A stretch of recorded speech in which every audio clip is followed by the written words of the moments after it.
अकतन्यु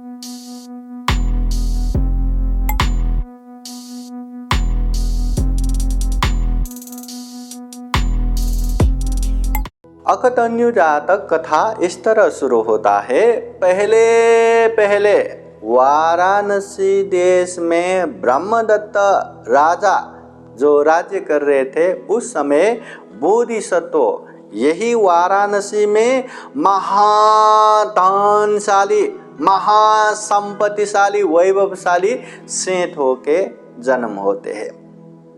तो बहुत सारा धन संपत्ति है, वैभव है, ऐश्वर्य है, सब परिपूर्ण। ये बोधिसत्व सेठ का भी एक दूर नगर में एक सेठ रहता था, एक मित्र। और वो मित्र भी पहले कभी मिले नहीं थे, कभी देखे नहीं थे, बस ऐसे ही मित्र हुआ।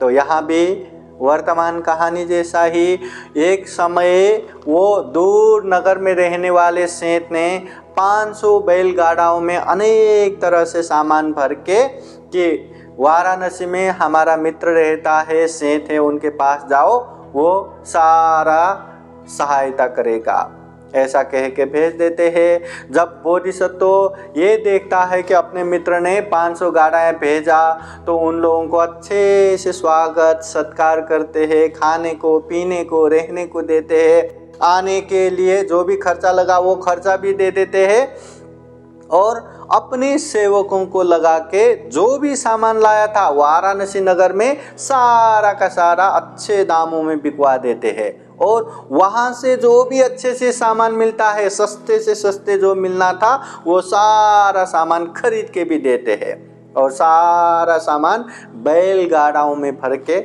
उनको विदाई देते हैं। तो सारे लोग अपने नगर में पहुंचते हैं, बड़े सेठ को मिलते हैं, और बहुत ही प्रसन्नता पूर्वक ये वृतांत सुनाते हैं कि नगर में जाते ही, आपका नाम सुनते ही वो सेठ ने बहुत अच्छे से हमारा स्वागत सत्कार किया, बहुत ही उपकार किया, हमें मेहनत करने की ज़रूरत ही नहीं पड़ा, सारा सामान बिकवा भी दिया और नया सामान खरीद के गाड़ाओं में भर के भी दिया, बहुत ही उपकारी है। ठीक है करके वो बात वहीं ख़त्म हो गया। और एक समय वाराणसी में रहने वाले जो बोधिसत्व सेठ है, उनको भी लगा कि प्रत्यंत नगर में, दूर नगर में हमारा मित्र रहता है, क्यों न अपने लोगों को व्यापार करने के लिए वहाँ भेजा जाए। तो उन्होंने भी 500 गाड़ियों में अनेक तरह से सामान भरवा के अपने सेवकों को उधर नगर में भेज दिया कि वहाँ हमारे मित्र सेठ रहता है, उनसे मिलो करके भेज दिया। तो वो लोग वहाँ जाते हैं, अनेक उपहार लेके, उपहार भी देते हैं, पर वो सेठ ने, ये जो वाराणसी में रहने वाले जो सेठ है, बोधिसत्व है, उसको पहचानने से इनकार करते हैं कि होगा कोई सेठ, हम तो नहीं जानते करके जो भेज दिया वो लेते हैं, पर कुछ भी उपकार नहीं करते, न स्वागत सत्कार करते हैं, न खाने को पूछते, न पीने को पूछते हैं, न रहने को पूछते, कुछ भी उपकार नहीं करते।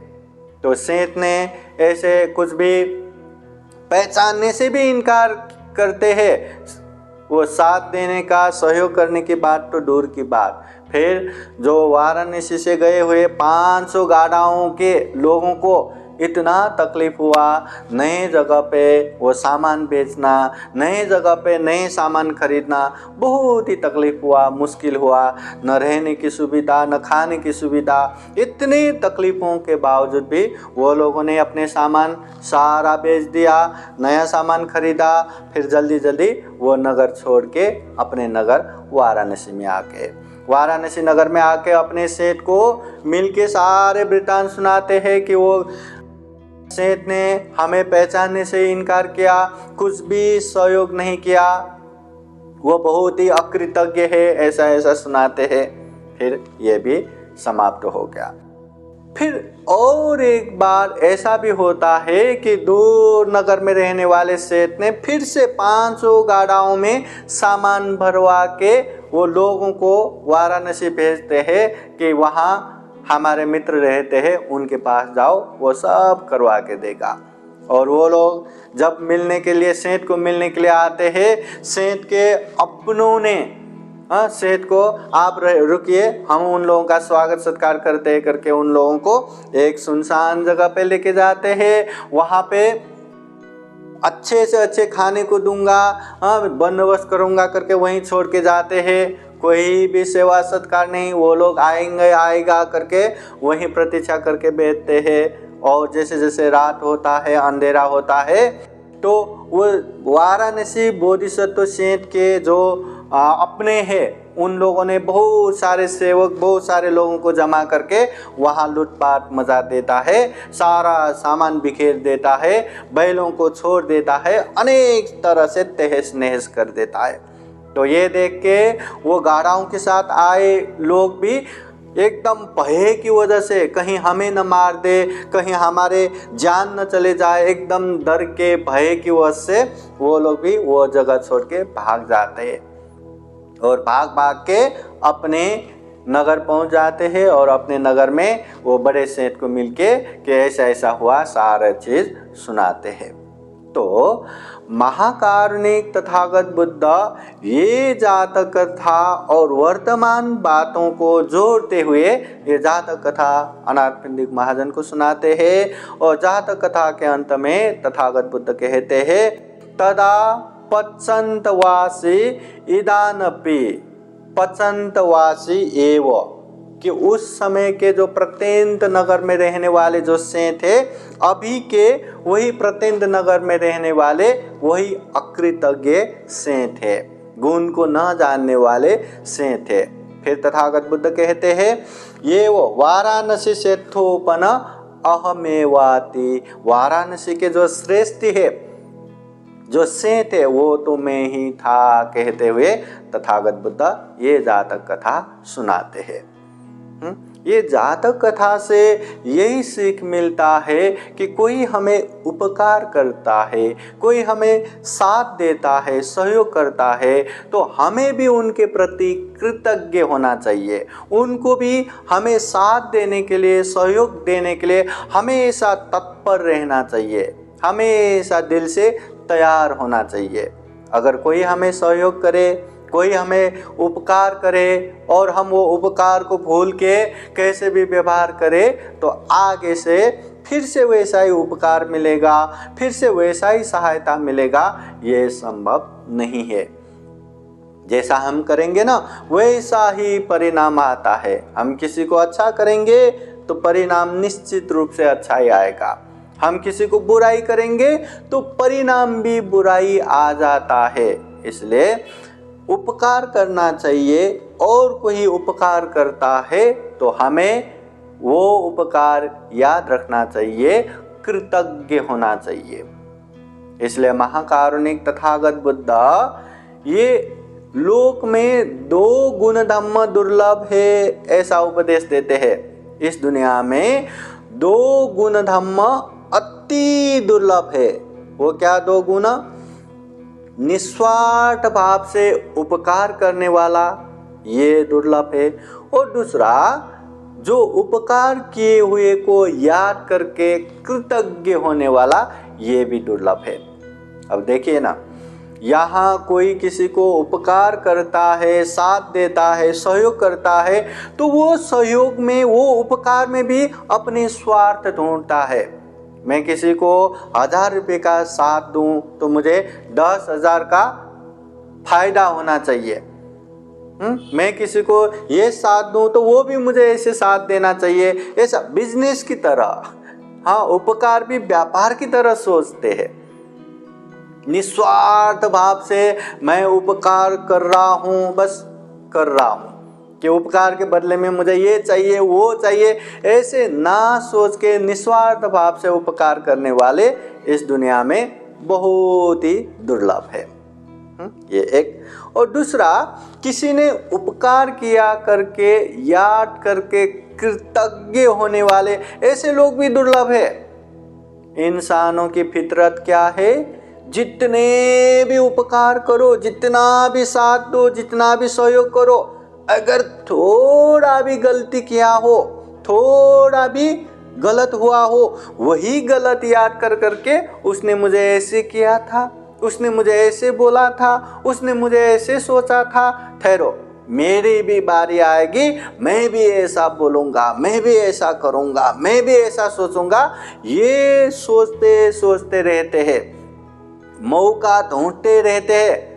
अरे इतना उपकार किया है, हाँ वो मेरे लिए बहुत उपकारक है, कल्याणकारक है, ऐसा सोच के कृतज्ञ होने वाले बहुत ही कम है। इसलिए ऐसे दुर्लभ गुण धर्म हम में भी होना चाहिए। हम में भी होना है तो हमें क्या करना है? जब भी उपकार करेंगे तो निस्वार्थ भाव से करना है। ये बिजनेस नहीं है कि हमने इतना उपकार किया, इतना उपकार हमें भी चाहिए, इतना किसी को सहयोग किया तो इतना सहयोग हमें भी चाहिए। ये बिजनेस नहीं है। निस्वार्थ भाव से, बिना कोई लेन देन, बिना कोई स्वार्थ हमें उपकार करना चाहिए। ये निस्वार्थ भाव से उपकार करना। और दूसरा है, किसी ने हमें उपकार किया, किसी ने हमें सहयोग दिया तो उसे याद करना चाहिए। उसे याद करके हमें भी मौका मिलने पे उसको भी उपकार करना चाहिए, उसको भी साथ देना चाहिए, उसको भी सहायता करना चाहिए। ये उपकार करना और कृतज्ञ होना, ये दुर्लभ गुण धर्म है, हम में भी होना चाहिए। हम उपकार करेंगे, निस्वार्थ भाव से उपकार करेंगे तो उसका अच्छा परिणाम तो आता ही है, आना ही है। अगर हम व्यवसाय की तरह उपकार करते रहेंगे, न वो उपकार का पुण्य होगा, न उसका अच्छा परिणाम आएगा। और कोई हमें उपकार करते हैं, बड़े बड़े उपकार तो छोड़ ही दो, अगर छोटे से छोटे उपकार भी कोई हमें करता है तो वो उपकार को हमेशा याद रखना चाहिए, कृतज्ञ होना चाहिए। और उस व्यक्ति ने हमें इतना उपकार किया, उस व्यक्ति ने हमें इतना सहायता किया, हम भी उनके प्रति कृतज्ञ होके उपकार करने के लिए, साथ देने के लिए, सहयोग देने के लिए तैयार होना चाहिए। और सहयोग का मतलब क्या? उन्होंने पैसे हेल्प किया तो हमें भी पैसा ही देना है क्या?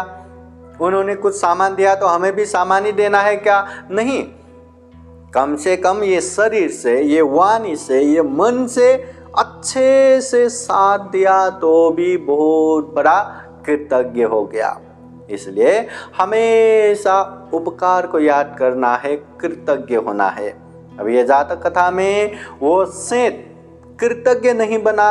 हाँ, पहले अपने 500 गाड़ाएं भेजा, वो अपने मित्र ने, जिसने कभी देखा भी नहीं, कभी मिला भी नहीं, फिर भी मित्र का ये सामान है करके इतना लोगों को स्वागत सत्कार करके सामान बेच के इतना ये वो कर दिया, सारा सामान बेच भी दिया, दूसरे सामान खरीद के भी दिया, सारा बंदोबस्त कर दिया।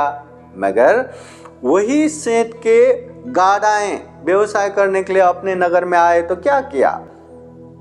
साथ देना तो दूर, पहचानने से इनकार कर दिया, कुछ भी सहयोग नहीं किया।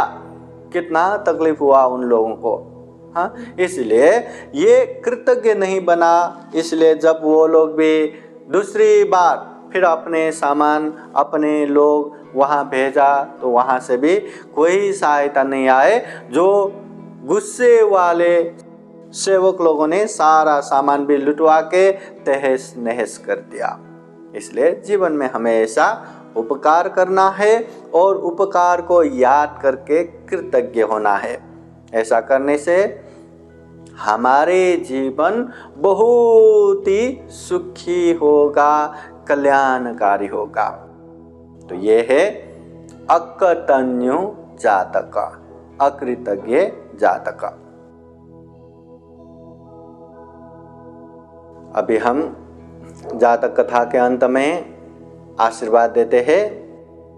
जो भी हमने ये जातक कथा सुनते हुए, बुद्धवाणी सुनते हुए, जितने भी हमने पुण्य संचय किया, धर्मार्जन किया, कुशल कर्म किया, इस पुण्य के अनुभव से बुद्ध, धम्म, संघ और अनंत बोधिसत्वों के गुण धर्म के अनुभव से आप सभी के जीवन में खूब खूब सुखी हो, शांति हो, मंगल हो, कल्याण हो। जीवन में ज़्यादा से ज़्यादा पुण्य कर्म करते हुए ये दुर्लभ जीवन, यह अमूल्य जीवन, यह सर्वश्रेष्ठ जीवन को सफल बना सके, सार्थक बना सके और जीवन में ज़्यादा से ज़्यादा पुण्य धर्म करते हुए जन्म जरा व्याधि मरण से मुक्त निर्वाण तक प्राप्त कर सके, ऐसी कामना करते हुए बुद्धवाणी पाली गाथा द्वारा आशीर्वाद देते हैं। शांत पूर्वक श्रद्धा चित्त और ध्यान चित्त से आशीर्वाद ग्रहण कीजिएगा। सभीतियो विवचन्तु सब्बरोगो विनाशतु माते भवतु अन्तरायो सुखी दीर्घायुको भव भवतु सर्वमङ्गलं रक्षन्तु सर्वदेवता सर्वबुद्धानुभावेन सदा सोत्ति भवन्तु ते भवतु सर्वमङ्गलं रक्षन्तु सर्वदेवता सर्वधर्मानुभावेन सदा सोत्ति भवन्तु ते भवतु सर्वमङ्गलं रक्षन्तु सर्वदेवता सर्वसङ्घानुभावेन सदा सोत्ति भवन्तु ते एचितं पाचितं तुह्यं क्षिप्रमेव समीचतु सर्वे पुरेन्तु चित्तसङ्कल्पा छन्दोपन्नरसो यथा आयु आरोग्ये सम्पत्ति सर्गसम्पत्तिमेव च अतो निब्बान सम्पत्ति इमिनाते समेचतु। साधु साधु साधु बुद्धं नमामि धम्मं नमामि संघं नमामि अहं वन्दामि सर्वदा। सबका मंगल हो, सबका कल्याण हो, सुखी हो, सुखी हो। साधु साधु साधु। बुद्धं नमामि, बुद्ध को नमन करता हूँ। धम्मं नमामि, धम्म को नमन करता हूँ। संघं नमामि, संघ को नमन करता हूँ।